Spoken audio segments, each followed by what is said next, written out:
लोकसभा चुनाव से पहले ही क्यों हो रहा है उत्तर प्रदेश में योगी मंत्रिमंडल का विस्तार।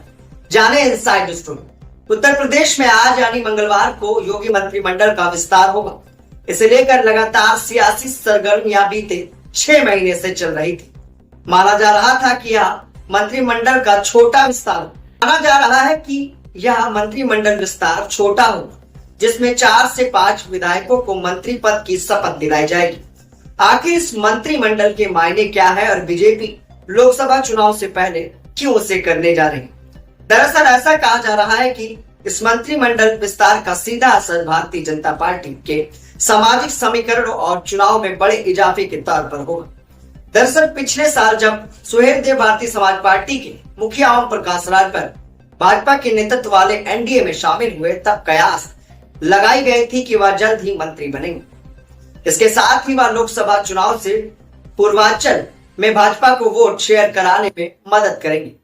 मगर राजभर के एनडीए में शामिल होने की बाद घोसी में उपचुनाव हुआ, जिसमें भाजपा के दारा सिंह चौहान भी अपना चुनाव हार गए।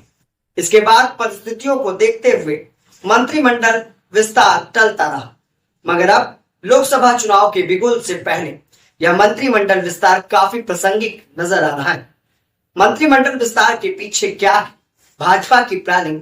वही अगर बात करें कि भाजपा की, तो वह मंत्रिमंडल विस्तार के जरिए अपने सामाजिक समीकरणों को साधने में लगी। ऐसी उम्मीद है कि ओपी राजभर अपने साथ साथ राजभर बिरादरी का वोट लेकर आए।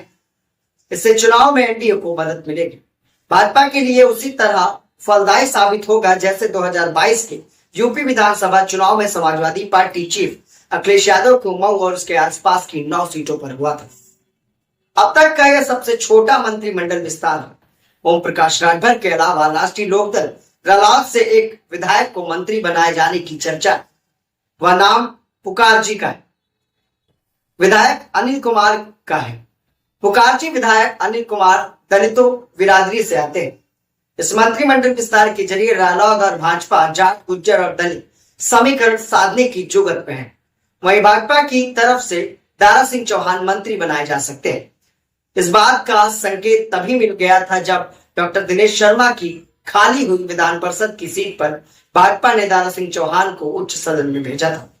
दारा सिंह चौहान इससे पहले भी योगी मंत्रिमंडल का हिस्सा रहे हैं, मगर 2022 चुनाव से पहले इस्तीफा देकर वह समाजवादी पार्टी में शामिल हो गए। मंत्रिमंडल विस्तार में कम से कम 4 और से ज्यादा 60 मंत्रियों के शामिल होने की चर्चा। भाजपा सभी सहयोगी दलों को एक एक एमएलसी का पद देने जा रही और अपना दल एस को एक एमएलसी का पद मिलेगा, जिसमें खुद मंत्री आशीष पटेल एमएलसी बनेंगे। वहीं एक एमएलसी रालोद को दिया गया है। रालोद की तरफ से योगेश चौधरी एमएलसी बनाए जा रहे हैं। सूत्रों की माने तो एक एमएलसी का पद ओम प्रकाश राजभर की पार्टी को भी मिल सकता है। सर पर चुनाव है। जाति समीकरण को साधने का मंत्रिमंडल के विस्तार से सीधा ताल्लुक है, लेकिन देखने की बात है कि जनता किस आधार पर वोट करें। जाति समीकरण को लेकर या विकास के मुद्दों को लेकर या महंगाई को लेकर या बेरोजगारी को लेकर लखनऊ में तमाम ऐसे धरने चल रहे हैं। लखनऊ में और पूरे देश में किसानों का आंदोलन हो रहा है। किसान अपनी मांगों को लेकर समय समय पर आंदोलन कर रहे हैं, लेकिन जहां पर मंत्रिमंडल का विस्तार होता ही जा रहा है, समय समय पर इन लोगों को मंत्री तो बनाया गया है, लेकिन आखिर सदन में क्या कुछ किया। उम्मीद है हमारी खबरें आपको पसंद आ रही होंगी। हमारे चैनल को सब्सक्राइब करें, कमेंट करें और इसी तरह की राजनीतिक खबरों को पाने के लिए हमें तुरंत फॉलो करें और बेल आइकन को जरूर दबाएं। नमस्कार।